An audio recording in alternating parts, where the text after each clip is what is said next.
우리가 르네상스 이야기하면 가장 아름다운 그림을 그린 것이다 라고 알려져 있는데요. 우리가 이집트 미술에서 그리스 미술로 넘어갔고 또 중세에서는 이집트 미술이었잖아요. 르네상스는 그럼 과연 어디로 돌아가자라는 이야기였을까요? 그리스예요. 그래서 그리스의 미술 이야기가 르네상스에서 다시 재활되어지고 부활되어지고 재생된다라고 하는 의미를 가진 것이 르네상스 미술이다라는 것을 알 수 있겠는데요. 우리가 르네상스 이야기하면 3대 거장의 이야기가 나오죠. 로마 피렌체를 중심으로 레오나르도 다빈치, 미켈란젤로, 라파엘로는 3대 천재 중에 천재죠. 그렇게 천재가 한 시대에 나타난 것만으로도 그 시대 때에는 아주 굉장한 변화다라는 것을 그림을 통해서 보여드리도록 하겠습니다.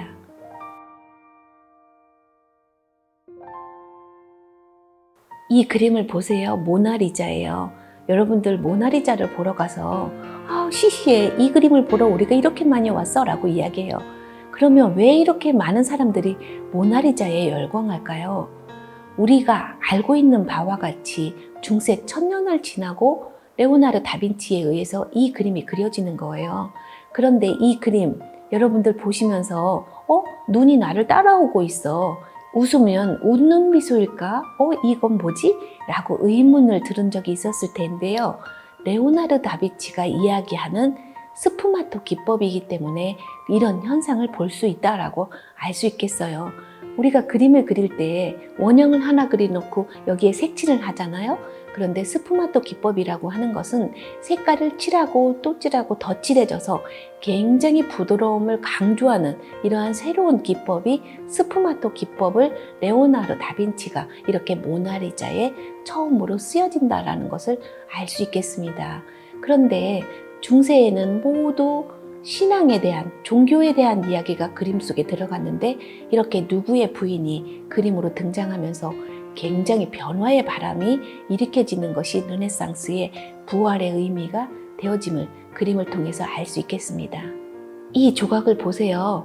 피에타예요. 미켈란젤로가 만든 피에타인데요. 죽은 예수 그리스도를 안고 있는 모습인데 이 안정된 자세를 취하는 것이 피에타에서 보여주고 있는 아주 특이점이다라고 알 수 있겠는데요. 원근법적인 삼각형 구도를 잘 표현한 조각이다라고 볼 수 있겠습니다. 이 조각을 만들고 나서 로맹 롤랑이 평전에 뭐라고 쓰느냐면 천재가 없다고 믿는 사람들은 이 그림을 보라라고 이야기를 할 정도로 미켈란젤로는 우리에게 아주 아름다운 그림과 조각을 선사했다라고 볼 수 있겠습니다. 이 그림은 라파엘로의 그림인데요. 이 그림을 보시면 인간에 대한 이야기를 좀 더 아름답게 표현했다라고 볼 수 있겠죠. 라포로 나리나라고 하는 이 여인을 그림 속에 등장시켰는데 라파엘로와는 12년 동안 사랑하는 여인이었다라고 알려져 있어요. 이 여인을 주인공으로 해서 여러 편의 그림을 그리게 되는데 지금까지 나와 있는 성모 마리아 중에서는 가장 아름다운 그림이다라고 알려져 있어요. 이렇게 라파엘로는 이 여인과 아름다운 사랑 이야기를 이렇게 그림으로 표현했기 때문에 이렇게 아름다운 성모 마리아를 표현한 것은 아니었을까요? 이렇게 다빈치와 미켈란젤로와 라파엘로는 같은 동시대 사람으로서 우리에게 보여주고 있는 르네상스 거장의 이야기를 그림을 통해서 살펴보았습니다.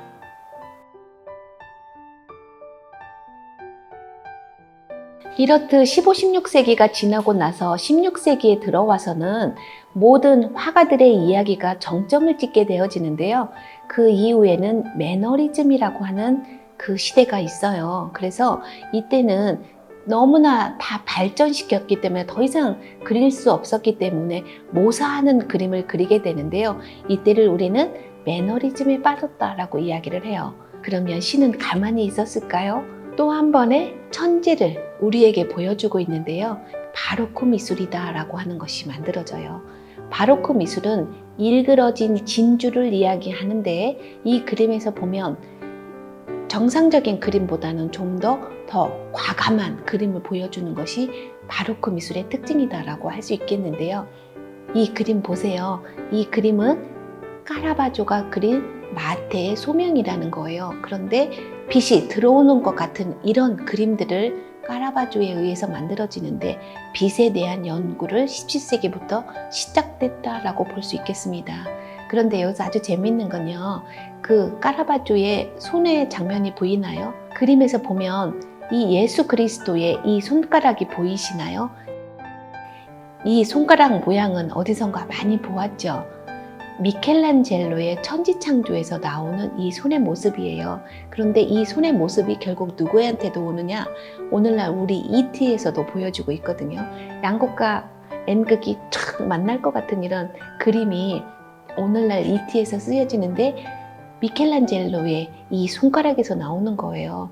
그런데 그 세금 징수원이었던 마태가 지금 돈을 세고 있는 장면이 보이죠.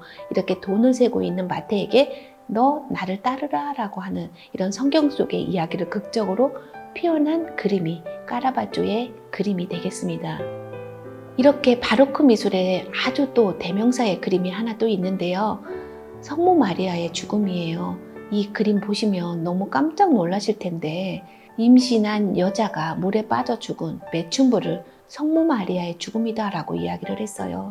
이렇게 17세기에는 일그러진 진주라고 뜻을 가지고 있었기 때문에 이 성경의 이야기가 그대로 표현되는 것이 아니라 이렇게 왜곡되어지는 그림으로 표현했음을 알 수 있겠는데요.